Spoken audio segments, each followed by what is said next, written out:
Hello बच्चों, how are you. तो आज जो डिस्कस करने वाले हैं वो हम लोग जो डिस्कस करेंगे एसिड डेरिवेटिव, यानी नॉमेनक्लेचर जो अपना चल रहा था। आज उसका 7th लेक्चर है, ठीक है। और अब बस एक लेक्चर और होगा, उसके बाद ये नॉमेनक्लेचर सारे खत्म हो जाएंगे। यानी ये आज हम लोग एसिड डेरिवेटिव और जो भी ग्रुप बचेंगे वो कर लेंगे। और कल वाले लेक्चर में अपन जो ये होगा एरोमेटिक कंपाउंड होंगे, साइक्लिक होंगे, बाईसाइक्लिक होंगे, ये स्पायरो होंगे, वो हम लोग कंप्लीट कर लेंगे, ठीक है।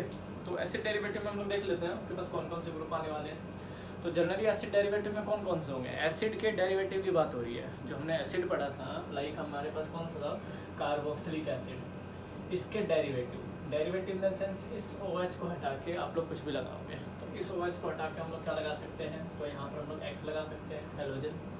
इस OH को हटा के हम लोग यहाँ क्या लगा सकते हैं, तो हमने अमाइड लगा दिया, डेरिवेटिव है। इसको हटा के हम लोग क्या लगा सकते हैं, ये लगा सकते हैं, डेरिवेटिव है। इसको हटा के हम लोग क्या लगा सकते हैं, ये लगा सकते हैं, डेरिवेटिव है। तो ये आपके पास एसिड डेरिवेटिव हो गए, जो हमारे पास कितने हैं, 4 है, जिनको हम लोग यहाँ डिस्कस करने वाले हैं, ठीक है। तो आपके पास कॉमन नेम जितने आप याद रख सकते हो वो आप थोड़ा सा टैली करके चलना, क्योंकि कॉमन नेम्स ही हमारे पास ज़्यादा यूज़फुल है। बाकी आपके पास नॉमेनक्लेचर आप लोग किसी का भी कभी भी लिख सकते हैं, ठीक है, क्योंकि रूल फॉलो करने वाले होंगे तो ऑटोमेटिक हमारे पास कॉमन नेम क्लियर हो जाता है कि भाई ये इस तरह से कॉमन नेम था, तो इसको यहीं से याद करना है, ठीक है। क्योंकि आगे चल के मैं इसको बार बार डिस्कस नहीं करूँगा और ना इन चीज़ों को बार बार हम लोग कहते हैं ना, आपके पास बखान करेंगे इन चीज़ों का कि भाई ये चीज़ मेरे पास इस तरह से थी, वहाँ हमने पढ़ाई थी, कोई नहीं, हम तो सीधा यूज़ करेंगे। अब यूज़ करेंगे तो आपके पास वहाँ क्लियर होना चाहिए कि सर हमने कहाँ पढ़ा था, किस तरह से पढ़ा था और किस तरह से यूज़ करना है। चलिए देखते हैं। अब हम सबसे पहला ग्रुप डिस्कस करते हैं, एसिड एनहाइड्राइड। प्रायोरिटी ऑर्डर के अलॉन्ग अगर हम बात करें तो एसिड एनहाइड्राइड जस्ट एसिड के नीचे आता है। जैसे हमारे पास कौन होगा एसिड एनहाइड्राइड, 2 एसिड ले लीजिए आपके पास, कार्बोक्सिलिक एसिड, एक कार्बोक्सिलिक एसिड ये रहा। अगर इसको कंसंट्रेटेड H2SO4 की प्रेजेंस में हीट करोगे तो हमें क्या मिलता है, यहाँ से OH रिड्यूस यानी H2O रिड्यूस होगा और एक नया प्रोडक्ट मिलेगा जिसको आप लोग क्या बोलते हो, दैट इज एसिड एनहाइड्राइड। क्या बोलेंगे इसको, एसिड एनहाइड्राइड। क्या बोलेंगे, एसिड एनहाइड्राइड, ठीक है। तो ये जो एनहाइड्राइड होगा तो हम लोग इसको जनरली एसिड डेरिवेटिव, तो एसिड के डेरिवेटिव है इसलिए हमने इसको ऐसे दिखाया। तो आप इसको कैसे लिखोगे, तो आप कहोगे सर इसको लिखते हैं आपके पास एनहाइड्राइड। क्या लिखते हैं, एनहाइड्राइड। क्या लिखेंगे, एनहाइड्राइड। छोटा सा ग्रुप है, ज़्यादा बड़ा नहीं है, ठीक है। तो अगर आप इसको सफिक्स में लिखते हो, सर सफिक्स में अगर लिखे तो इसको क्या नाम देंगे, तो इसको बोलते हैं ओइक एनहाइड्राइड। क्या बोलेंगे, ओइक एनहाइड्राइड। क्या बोलेंगे, ओइक एनहाइड्राइड। अगर आप इसको प्रीफिक्स में ले रहे हो तो प्रीफिक्स के नहीं होते, ये बात ध्यान रखना, ठीक है। हम लोग जनरली इसके प्रीफिक्स का यूज़ करते ही नहीं है। अगर आपके पास एक ग्रुप की बात करता है तो दैट इज एल्काइल ग्रुप। तो नाम इसको लिखेंगे तो क्या लिखेंगे, एल्केनोइक, एल्केनोइक। वाउल आ गया तो ये हटा दिया, और एसिड। कोई कॉमन नेम नहीं, बिल्कुल सिंपल फंडा है, बस समझ में आ गई। कॉमन नेम का चक्कर रखना ही मत। जैसे हमारे पास अगर एग्जांपल दे, मान लीजिए हमारे पास ये एग्जांपल है, यहाँ आपके पास CHO, तो बहुत सारे इसको टीचर भी हैं जो सिस्टमेटिक ढंग से लिखते हैं, ध्यान रखना। जैसे इसको कई बार बहुत सारे टीचर इसको इस तरह से लिख देते हैं कि भाई आपके पास CHO होल ट्वाइस आपके पास oxygen, CHO whole twice oxygen. तो हमारे को कैसे कैलकुलेट करना है, तो ये हमारे पास जो ग्रुप है दैट इज एनहाइड्राइड। तो आप ऐसे भी देख सकते हो, ऑक्सीजन के जस्ट अगर इधर ये आपके पास सेम साइड या डिफरेंट साइड, दोनों तरफ सेम कार्बन है तो एक ही कार्बन काउंट होगा। तो एक कार्बन के लिए मिथ, सिंगल बॉन्ड के लिए एन, ओइक एनहाइड्राइड। तो ये इसका नाम हो जाएगा, बात समझ में आ गई, मिथेनोइक एनहाइड्राइड। फॉर एग्जांपल अगर आपने कहा कि सर मेरे पास कोई ऐसा केस हो, CH3CO और CO CH3, तो देखिए 2 कार्बन हो गए दोनों तरफ, तो नाम क्या होगा इसका, इथेनोइक एनहाइड्राइड। क्या लिखेंगे, इथेनोइक एनहाइड्राइड। क्या लिखेंगे, इथेनोइक एनहाइड्राइड। कोई कॉमन नेम नहीं, सिंपल आपके पास। तो इसको लिखने का तरीका कई बार ऐसे है, टीचर इसको किस तरह से लिख देते हैं, इसको इस तरह से लिख देते हैं, CH3CO होल ट्वाइस और यहाँ पर ऑक्सीजन कर देते हैं। तो घबराने वाली बात नहीं है, आपको याद रखना कि इसको इस तरह से लिखा जा सकता है।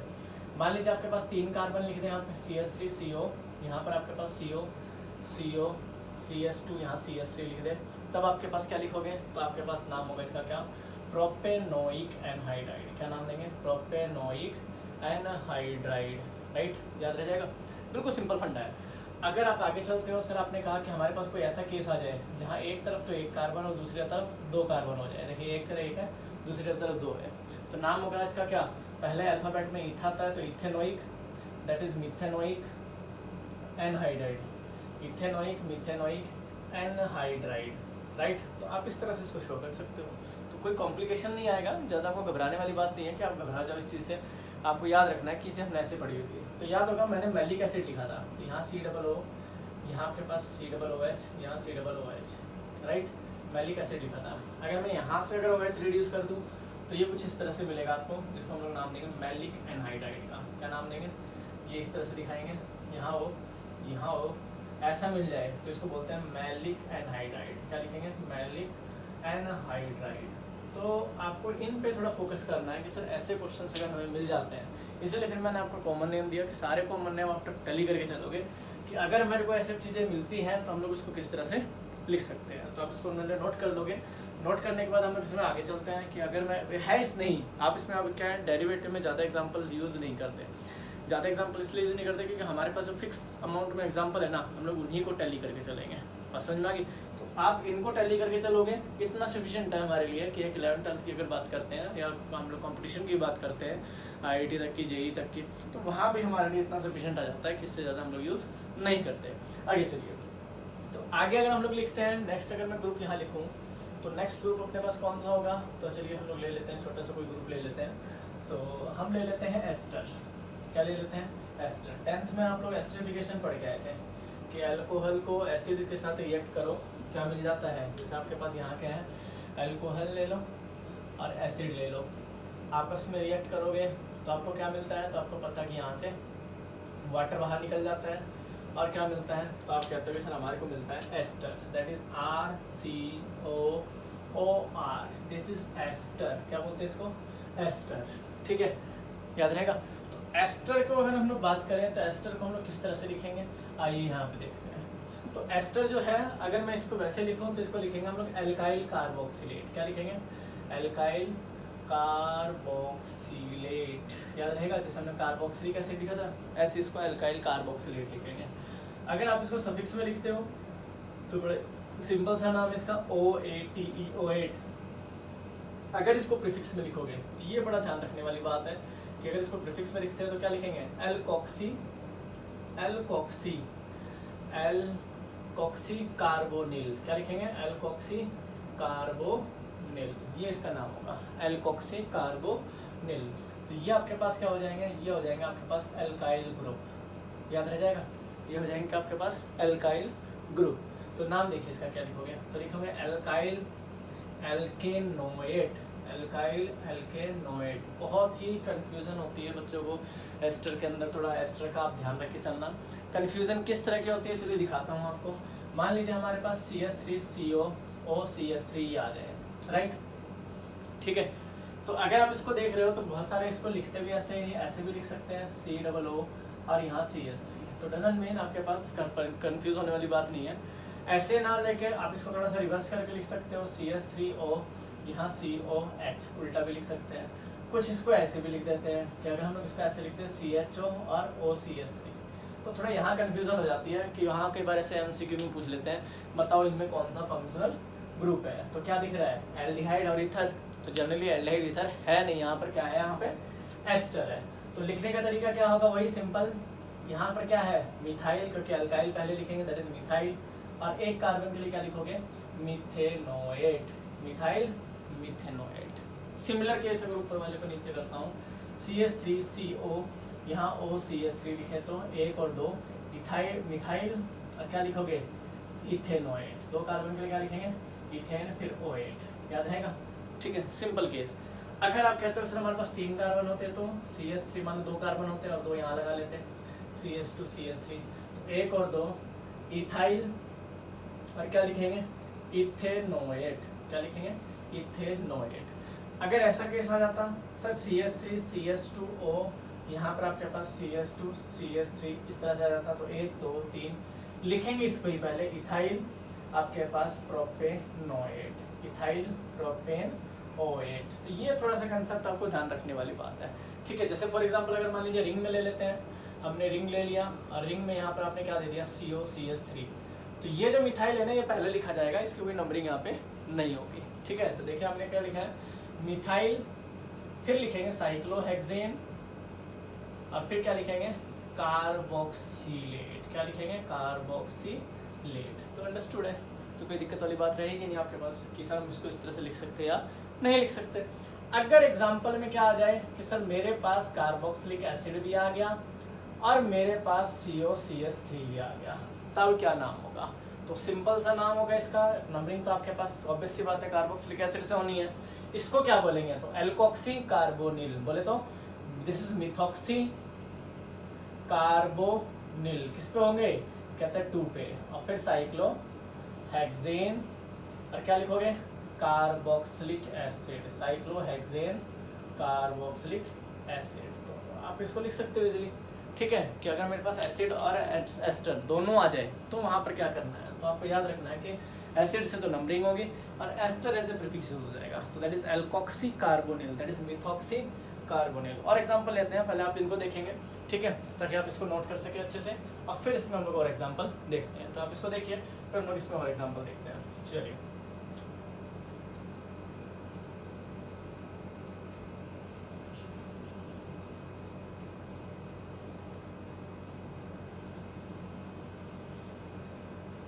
अगर मान लीजिए हम इसमें कोई एग्जांपल लेते हैं, चलिए चेन में ले लेते हैं कोई अच्छा सा एग्जांपल, कि कोई चेन बना देते हैं यहाँ पे COOC2H5 ले लेते हैं यहाँ पे, ठीक है, यहाँ CS2 और यहाँ COOH कार्बोक्सिलिक एसिड ले लेते हैं, ठीक है। तो अब नंबरिंग तो ऑब्वियस सी बात है कार्बोक्सिलिक एसिड से होगी, ठीक है। ये क्या कहलाएगा आपके पास? एल्कोक्सी, ये कहलाएगा कार्बोनिल। तो क्या लिखेंगे इसको? 2 इथॉक्सी कार्बोनिल, 2 इथॉक्सी कार्बोनिल, और 2 कार्बन के लिए सिंगल बॉन्ड के लिए NOE एसिड, ये नाम लिख सकते हो। कोई बच्चा ऐसे भी कह सकता है कि सर ऐसा करते हैं कि मान लीजिए हम इसको 3 कर देते तो कुछ गड़बड़ होती? नहीं होती, तब भी हम लोग इसका नाम लिख सकते थे। क्या लिखते हैं इसको? अब यहाँ पर चॉइस होगी हमारे पास, कैसे? तो हम इसको लिखते हैं 3 आपके पास इथॉक्सी, 3 इथॉक्सी, फिर 3 पे ऑक्सो, राइट, यहाँ ऑक्सो लिखते हैं, और फिर लिखते हैं प्रोपेनोइक एसिड। क्या लिखते हैं? Propanoic acid. तो एस्टर में ये गिने चुने नाम होंगे इनके, जिनको आप लोग टैली करके रख सकते हो कि भाई ध्यान रखना है कि इस तरह के अगर नाम आ जाए तो हम लोग किस तरह से इसकी नेमिंग कर सकते हैं। तो ऐसे नाम का थोड़ा सा आप लोग ध्यान से करेंगे, बाकी मैंने आपको कॉमन नेम दिए ही है, उनमें थोड़ा सा आप लोग टैली करके चलते रहिएगा। बार बार जितनी बार टैली करके चलोगे, जितनी बार पढ़ के चलोगे, उतनी बार वो याद हो जाएंगे। तो याद करने का सबसे बढ़िया तरीका है कि जितने कॉमन नेम है एक बार उसको देखो, IUPAC लिखो उसका, फिर उसको टैली कर लो, एक बार फिर IUPAC लिखो, फिर टैली कर लो, जहाँ यूज़ हो रहा है वहाँ उसको लिखते जाओ, ऑटोमेटिक याद होते चले जाएंगे, ठीक है। तो ऐसे ग्रुप तो आप याद रख सकते हो। नेक्स्ट अगर इसमें देखते हैं तो हमारे पास अभी क्या आया था? एसिड डेरिवेटिव में आपके पास ले लेते हैं, सॉरी एसिड क्लोराइड ले लेते हैं। हालांकि ROX आता है हमारे पास, इस तरह से आता है ROX, X की जगह आपके पास क्लोरो, फ्लोरो, ब्रोमो, आइडो, हम लोग कुछ भी ले सकते हैं, ठीक है। और जनरली फ्लोरो और आइडो का कॉम्बिनेशन मिलता नहीं है, या तो ब्रोमो मिलेगा या आपके पास क्लोरो मिलेगा, तो हम लोग जनरली यूज़ करके चलते हैं कौन से? क्लोरो। तो इसको बोलते हैं आपके पास एसिड क्लोराइड। क्या बोलते हैं? Acid chloride. वैसे अगर आप इसको लिखते हो तो इसको लिखेंगे आपके पास क्या? कार्बोनोइल क्लोराइड, कार्बोनोइल क्लोराइड, राइट। कब?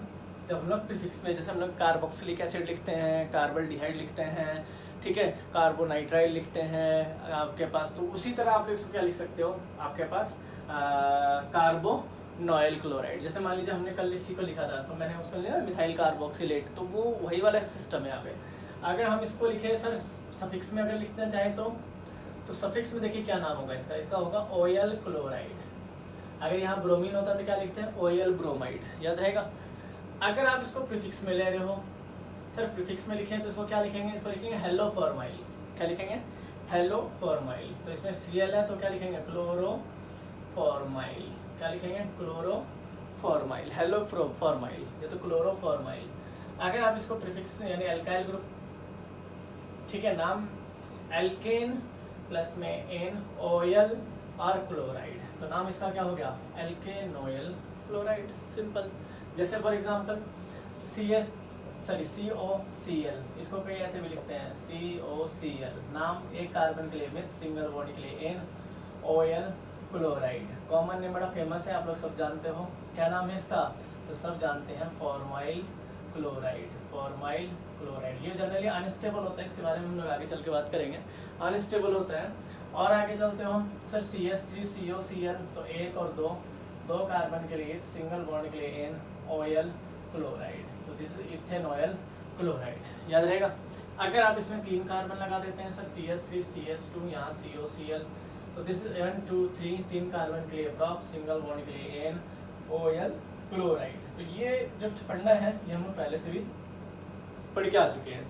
अगर मान लीजिए कोई ऐसा केस आ जाए, ऐसा रिंग है और इस रिंग में COCl आ जाए, तो सिंपल सा नाम है साइक्लोहेक्सेन, साइक्लोहेक्सेन। अब ऑयल क्लोराइड नहीं लिखना, क्या लिखना है? कार्बोनॉयल क्लोराइड। क्या लिखना है?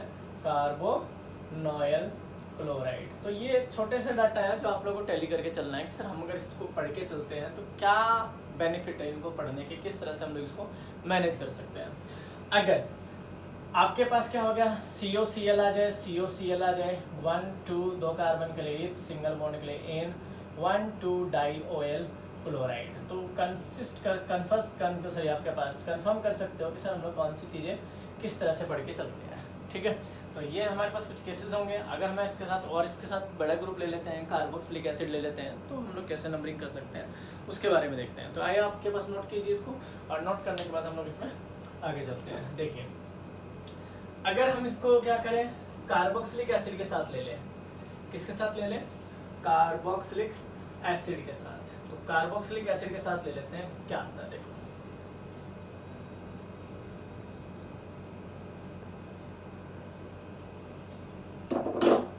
आपके पास मान लीजिए ऐसा केस आ जाए, सर यहाँ पर रिंग थी, इस रिंग में COOS था और यहाँ COCl था, तो 1 2 3 4 5 6, तो क्या लिखेंगे? 4 क्लोरोकार्बोनिल, यही नाम दिया था ना, 4 क्लोरोकार्बोनिल। तो एक कार्बन के साइक्लोहेक्सेन और ऊपर क्या है आपके पास? ओइक एसिड, तो दैट इज कार्बोक्सिलिक एसिड। क्या लिखा जाएगा? Carboxylic acid. तो इस नाम पे आप ज़्यादा फोकस करोगे बजाय और किसी के।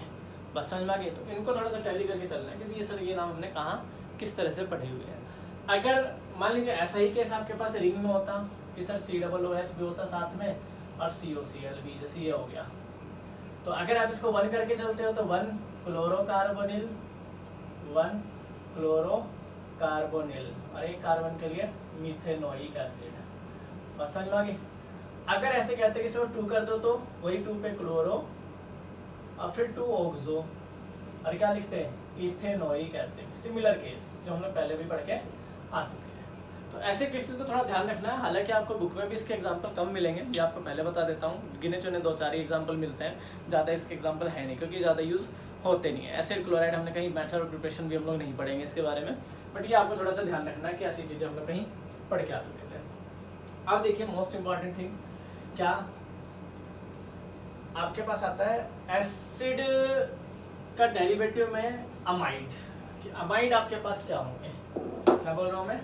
अमाइड। कि मेरे पास RCO और NH2 आ जाए तो इसको लिखते हैं हम लोग इसके लिए क्या? कार्बोक्समाइड। क्या लिखते हैं? कार्बोक्समाइड। और अगर आप इसको सफिक्स में लिखोगे तो सिर्फ क्या लिखा जाएगा? That is amide.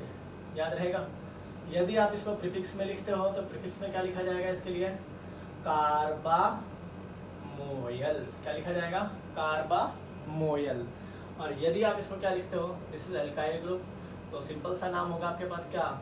Alkene amide. क्योंकि एल्केन पूरा लिखोगे, ई हटा के क्या लिख दोगे? That is amide. सिंपल, बस समझ में आ गई। जैसे फॉर एग्जांपल CHCO और यहाँ पर NH2, तो आप इसको ऐसे भी लिख सकते हो, इकट्ठा करके ऐसे लिखा मिलेगा किताब में। तो नाम एक कार्बन के लिए मिथ, सिंगल बॉन्ड के लिए N और क्या लिखेंगे? अमाइड। कॉमन नेम बड़ा फेमस है क्या? फॉर्मामाइड। क्या लिखेंगे? फॉर्मामाइड। याद रहेगा? फॉर्मामाइड। क्लियर? अगर आप इसको ऐसे लिखते हो सर CH3CO NH2 2 आ जाए तो 1 और 2 कार्बन के लिए सिंगल बॉन्ड के लिए N और क्या लिखेंगे? That is amide. याद रहेगा? कॉमन नेम सबको पता है, एसिटामाइड। क्या नाम होगा? एसिटामाइड। रिंग में आ जाए, फॉर एग्जांपल आपके पास ये साइक्लोहेक्सेन है और यहाँ पर आपके पास CO के साथ NH2 आ जाए तो साइक्लोहेक्सेन और क्या लिखेंगे? कार्बोक्सामाइड। कार्बोक्सामाइड। याद रहेगा? इन चीज़ों को टैली करके चलना है आपको। अगर मान लीजिए आप कैसे कहते हैं, देखिए इसमें जो चेंजेस हैं वो थोड़ा सा ध्यान रख के चलना है। मान लीजिए मेरे पास सर CH3 CH2 3 कार्बन आ जाता तो कोई दिक्कत नहीं है, 1 2 3 3 कार्बन के लिए क्या लिखते हैं सर प्रॉप, सिंगल बॉन्ड के लिए एन, और क्या लिखते हैं amide, that is propane amide, propionamide भी लिख सकते हैं इसको। अगर आप कहते हैं कि सर मेरे पास CONS2 2 टाइम्स आ जाता तो वही 1 2 3 क्या लिखते हैं इथेन 1 2 डाई अमाइड, क्या लिखते हैं इथेन 1 2 डाई अमाइड।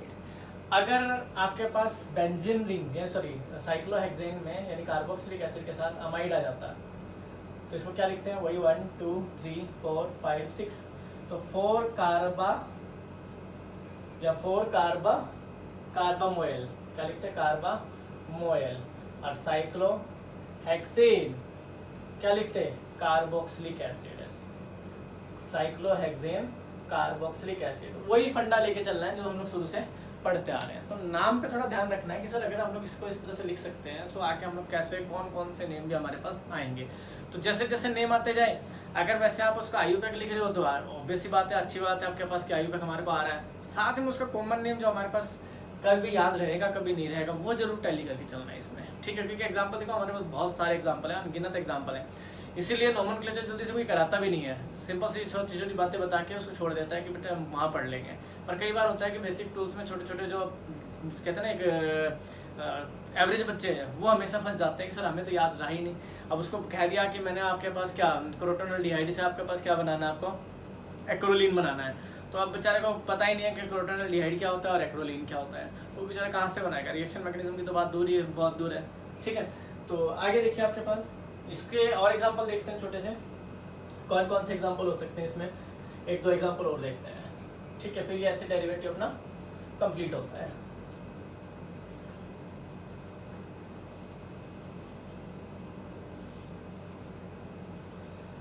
अगर आपके पास कोई केस ऐसा आ जाए, मान लीजिए मेरे पास क्या दे दूं यहाँ पर CO, यहाँ NH2 है, तो मैं यहाँ से क्या करता हूँ यहाँ CH3 लगा देता हूँ, यहाँ H लगा देता हूँ, ठीक है।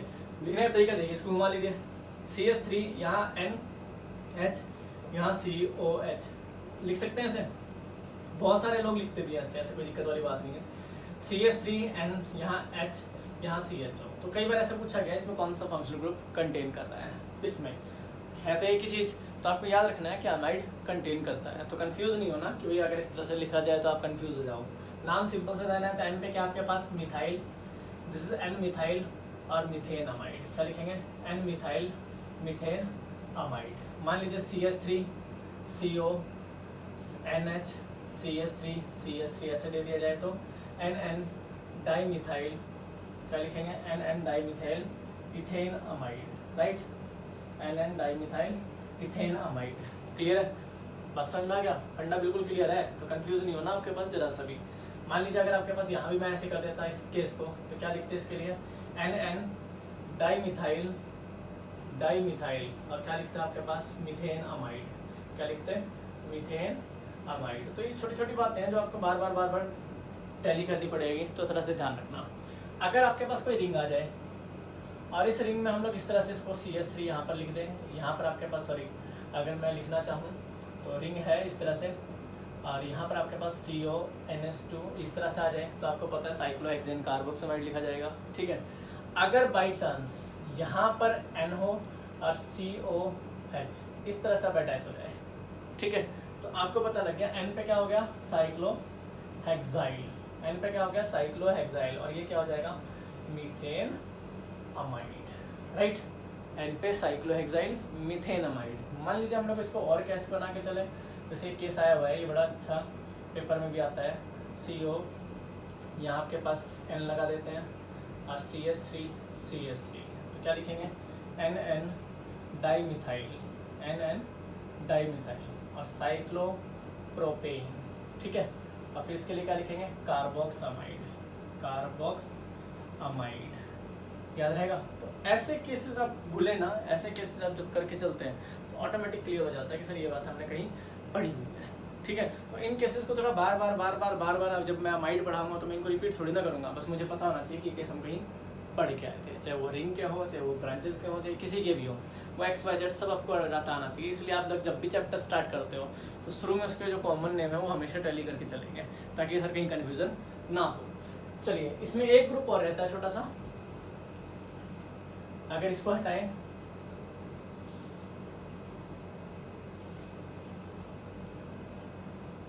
देखो एक छोटा सा ग्रुप है, इसको और डिस्कस कर लेते हैं, फिर इसको खत्म करते हैं। RSO3H, क्या बोल रहे हैं इसको? RSO3H, इसको बोलते हैं सल्फोनिक एसिड। क्या बोलते हैं? Sulphonic acid. क्या बोलेंगे? Sulphonic acid. अगर आप इसको सफिक्स में लोगे तब भी इसका नाम क्या होगा? सल्फोनिक। आपके पास क्या होगा? Sulphonic acid. याद रहेगा। और अगर आप इसको सफिक्स में लेते हो, सॉरी प्रीफिक्स में लेते हो, तो इसको क्या लिखेंगे? Sulpho, SULPHO। और ये आपके पास क्या हो जाएगा? Alkyl group. क्या हो जाएगा? Alkyl group. ठीक है, नाम बिल्कुल सिंपल है। क्या? Alkane sulphonic acid. हालांकि आपका 2-3 ही मिलेंगे, ज़्यादा नहीं मिलेंगे इसके नाम, बट फिर भी याद रखना है कि हमने कहीं ये पढ़े हुए हैं। Alkane sulphonic acid. तो क्या होता है आपके पास? CH3SO3H। तो क्या नाम देंगे इसको? मीथेन सल्फोनिक एसिड का। क्या नाम देंगे? Methane sulphonic acid. बस समझ में आ गई? बताओ, अगर आपके पास 2 कार्बन आ जाते हैं सर, CH3 CH2 और SO3H, तो इसके लिए लिखते हैं इथेन सल्फोनिक एसिड। क्या लिखेंगे? Ethane sulphonic acid. ठीक है। और यदि आपके पास रिंग आ गया तो रिंग में इसको क्या लिखते हैं आपके पास? तो लिखेंगे साइक्लोहेक्सेन सल्फोनिक एसिड। क्या लिखेंगे? Cyclohexane sulphonic acid. यदि अगर क्या हो, जैसे ये कई बार कंट्रोवर्सी का हिस्सा रहा है, बहुत सारे लोग इसमें कंफ्यूज हो जाते हैं, COOH और SO3H ये आ चुका है, तो बहुत सारे लोग ऐसे करते हैं कि हम इसको प्रायोरिटी देंगे, और बहुत सारे लोग ऐसे करते हैं हम इसको प्रायोरिटी देंगे। जैसे बहुत सारे लोग का मतलब NCERT जो कहती है वो तो कहती है भाई हम इसको लेके चलेंगे, बाकी जो रूल कहते हैं अकॉर्डिंग टू प्रायोरिटी रूल, वो कहता है कि हम इसको फॉलो करके चलेंगे। तो इसको हमने क्या लिखेंगे आपके पास? 1 2 3 4 5 6, तो लिखेंगे 3 सल्फो और क्या लिखेंगे? Cyclohexane carboxylic acid. Cyclohexane carboxylic acid. तो ये IIT के अकॉर्डिंग है, ध्यान रखना। ठीक है, अगर ये चीज़ें आप ऐसे लिख देते हैं कि sir 3 carboxy cyclohexane sulphonic acid, तो वो NCERT जो कंसेप्ट की बनाती है ना, वो हमेशा लेके चलती है। तो हम लोग जब प्रायोरिटी ऑर्डर लिखते हैं तो सबसे पहले ऊपर कार्बोक्सिलिक एसिड होता है, then sulphonic acid, then anhydride. ठीक है, ये एनहाइड्राइड चलता है, फिर आपके पास एस्टर चलता है, फिर आपके पास यहाँ पर एसिड क्लोराइड चलता है, फिर एसिड अमाइड चलता है।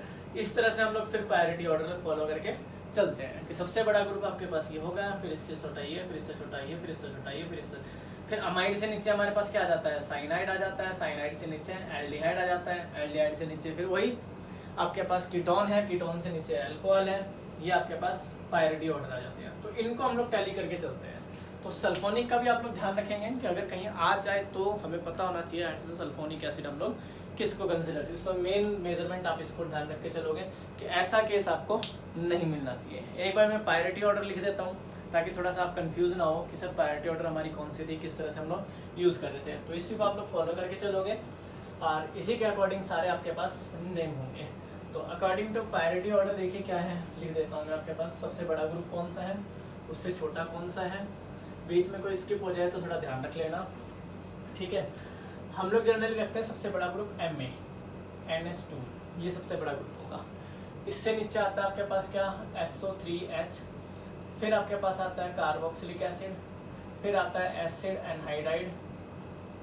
ठीक है, फिर आता है आपके पास एस्टर, फिर आता है आपके पास एसिड क्लोराइड यानी X आ गया, फिर अमाइड आता है, फिर आता है एल्डिहाइड, फिर आता है आपके पास फिर आता है साइनाइड, फिर आता है एल्डिहाइड, फिर आता है कीटोन, फिर आता है आपके पास OH, फिर SH, फिर अमीन। ठीक है, ये हमारे पास केस आते हैं प्रायोरिटी ऑर्डर के, जनरली ये केस है। तो ये हमारे पास इंक्रीजिंग ऑर्डर में इस तरह से होते हैं। बस समझ में आ गई।